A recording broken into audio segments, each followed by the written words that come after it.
My name is Amber Brown, and I chose to do my topic on diphtheria. I knew what pertussis and tetanus were in the DTaP vaccine, but I didn't know what diphtheria was, so I wanted to learn more about it.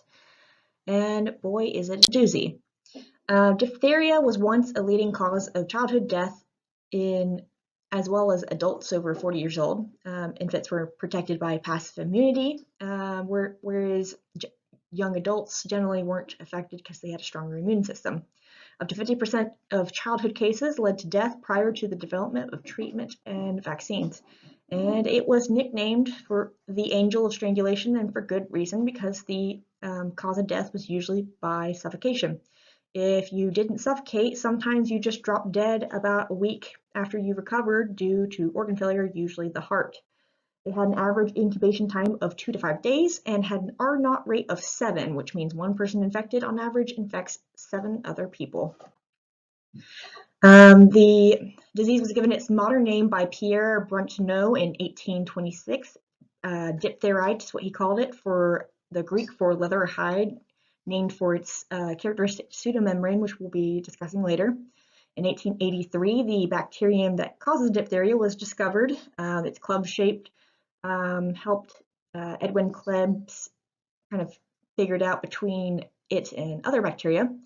And then 5 years later, it was discovered that it's actually the toxin involved with the bacteria that causes illness. And they did this by filtering the bacteria broth through unglazed porcelain, injecting it into a mouse, and the mouse died despite a sterile broth, which proved that it was a toxin instead of just the bacteria. Continuing on, in 1890, an antitoxin serum therapy was developed, so an actual start of a treatment for diphtheria. In 1901, there was a batch that was contaminated that did cause the deaths of 13 children, which led the public to be kind of wary of some of these treatments until the government regulated this better. In 1914, William Park made a more effective antitoxin serum with diphtheria toxin antitoxin mixture.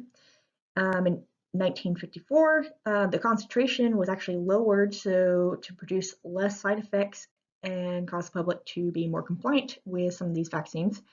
The WHO recommended it in 1974, and then in 2012 was our last recorded case of diphtheria in the United States. Notable outbreaks we've got in 1613, we have the Spanish epidemic called El Año de los Garrotillos, which is the year of strangulations. 1735 in New Hampshire, New England. We had an epidemic causing many families to lose most or all of their children, with as many as about a third of all children under 10 years old perishing, with a overall fatality rate as high as 40%. In New York City, they had a 42% overall fatality in 1857. In 1925, Nome, Alaska, almost had an epidemic, but was saved by the combined efforts of a relay sled team that traveled 674 miles in 5.5 days. Blew the map here. They started down here, went all the way through here, in temperatures as low as negative 85 degrees Fahrenheit, losing several of their dogs to frostbite and had permanent injury, but they saved them. Europe had an outbreak during World War II with approximately 1 million cases with 50,000 deaths. And in 1990 through 1995, the Russian Federation, newly independent states, and Baltic states saw a rise in cases with 157,000 cases with 5,000 deaths. So the signs and symptoms of this diphtheria. We got this characteristic pseudomembrane there in the picture on the left.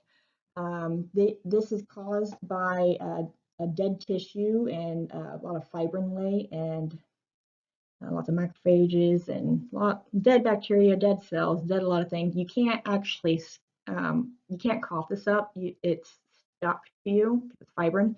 If you peel it off, it will just leave an ulcer and you'll bleed a lot. You also get swelling of the neck, very sore throat, foul breath, difficulty swallowing, fever, malaise, which is just like a severe weakness, nerve, kidney, and or heart problems. And that's with the respiratory diphtheria. With the cutaneous diphtheria, it's a milder disease. It just kind of causes skin lesions. You don't get all this this junk right there.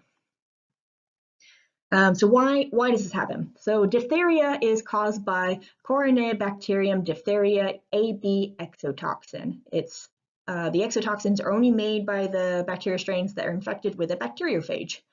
They're spread by respiratory droplets or physical contact with lesions in the cutaneous version. But with the diphtheria AB exotoxins, it's got a B chain, a polypeptide chain, this little blue guy right here, binds to the HBEGF receptor of a cell, this red little plug there, which causes it to be endocytosed into the cell, just eat up, yum yum. The disulfide bridge is broken due to the acidity, so it goes right here, snap, and then that frees the A chain to go off into the cytoplasm. And when it does that, it goes and causes ADP ribosylation, which just adds a ADP ribose fragment to a protein. It does that and messes with the EEF2 receptor, which is critical for cell protein synthesis. And with it not being able to make proteins, the cell then dies. So any cell this guy gets into will die. So it causes lots of localized cell death,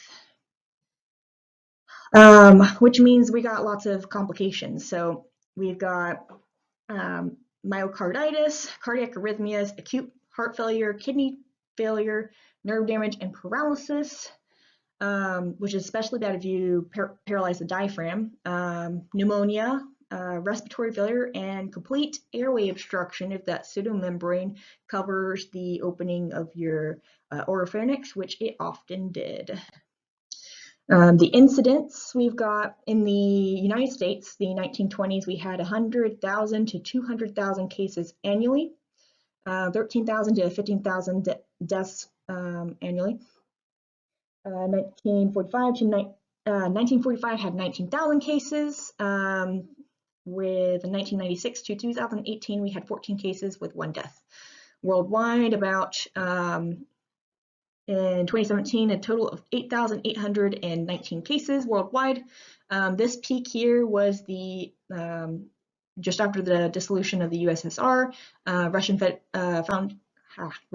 Russian Federation, independent states, and so forth that weren't really concerned with vaccinating their kids because they were developing their new countries, and we had this spike here.